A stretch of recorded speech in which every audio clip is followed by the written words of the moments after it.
if I remember rightly, about control. Yes. And we said the controller is the controlled. Mm-hmm.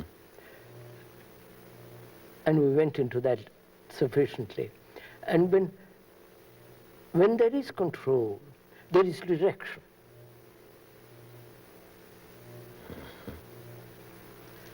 Direction implies will.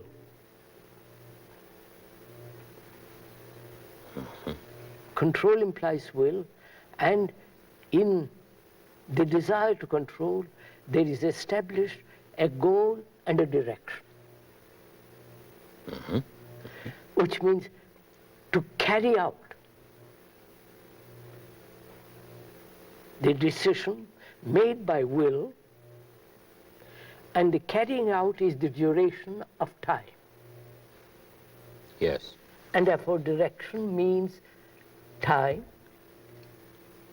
control, will, and an end. All that's implied in the word control. Isn't it? Mm-hmm. So what place has will in meditation and therefore in life?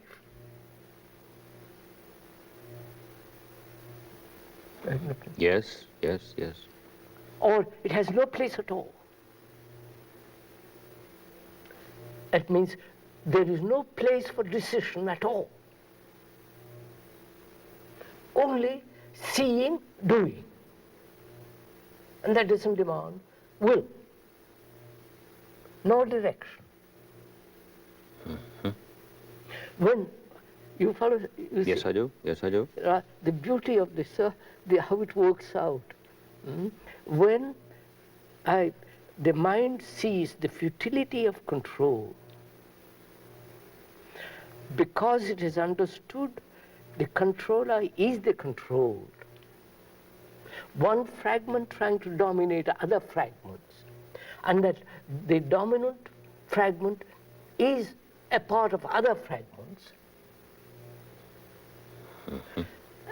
and therefore it is like going around in circles, never vicious circle, never getting out of it.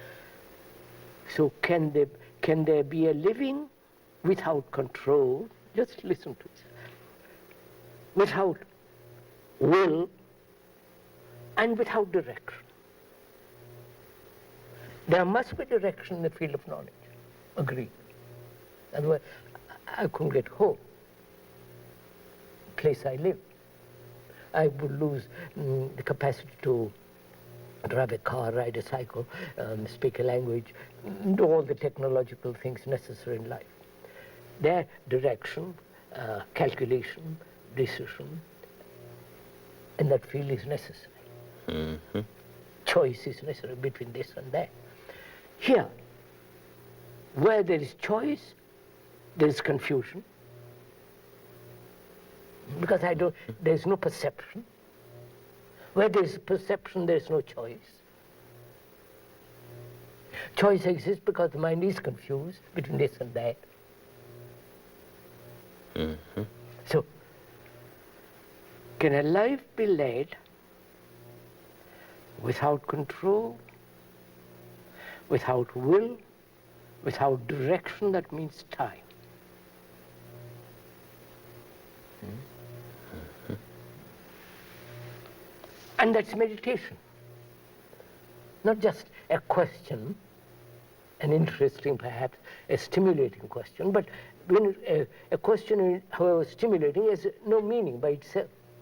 It has a meaning in living.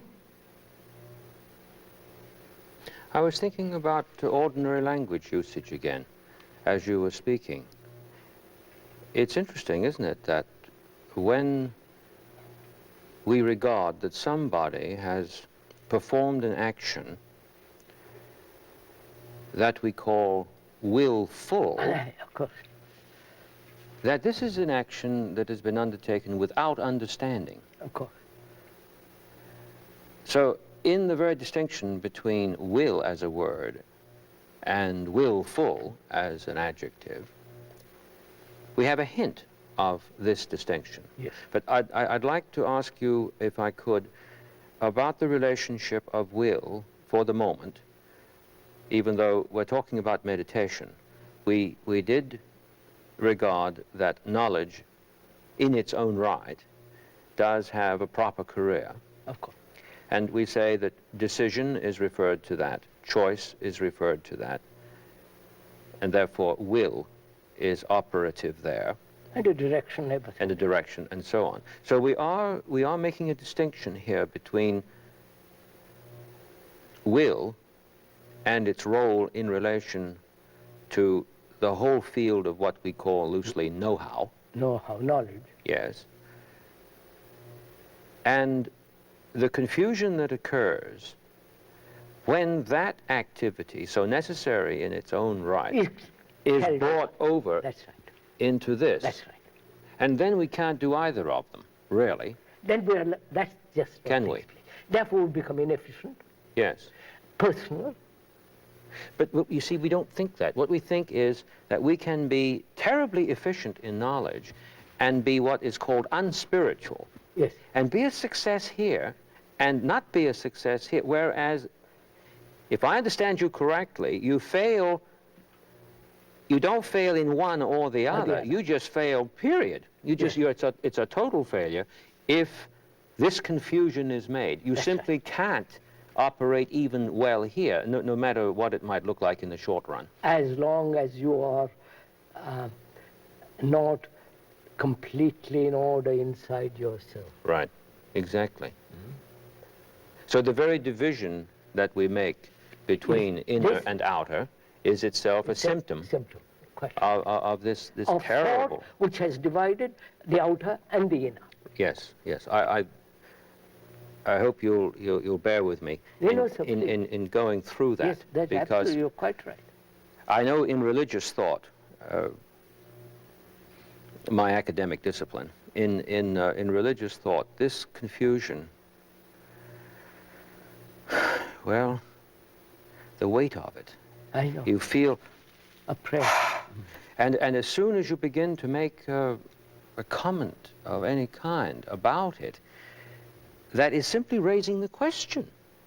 The extreme rigidity and nervousness that occurs is dramatic. Yes, yes. You see, sir, so I'm asking, meditation covers the whole field of living, not one segment of it. Therefore, living a life without control,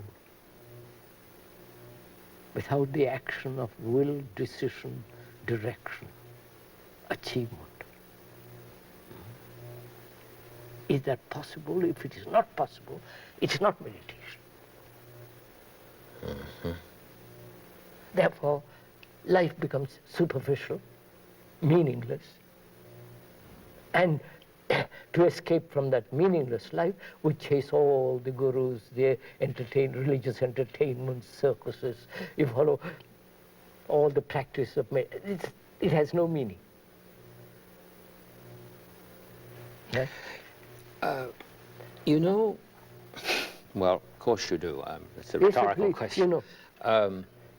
In the classical tradition, we have a definition of will. We say that it's desire made reasonable. Desire made reasonable. Now, of course, we've long since lost the idea of what the ancients meant against their contemplative background by the word reason. We think it means calculation. But of course, that's not what the classical tradition means when it says reasonable. It points rather to that order which isn't defined. And it occurs to me that if we understood that statement correctly, we'd be saying will is the focus of desire without my focusing self-consciously. Yes, that's right. And watching desire to flower, yes, and therefore watching the will in operation and let it flower, and as it flowers, as you are watching it dies, it withers away. Yes. After all, it's like a flower. You allow it to bloom, and it withers. It comes to be and passes away in its own Therefore, time. if you are choicelessly aware of this movement of desire, control, will, focusing that will in action, and so on, so on, so on. Let it, watch it. And as you watch it, you'll see how it loses its vitality. So there is no control.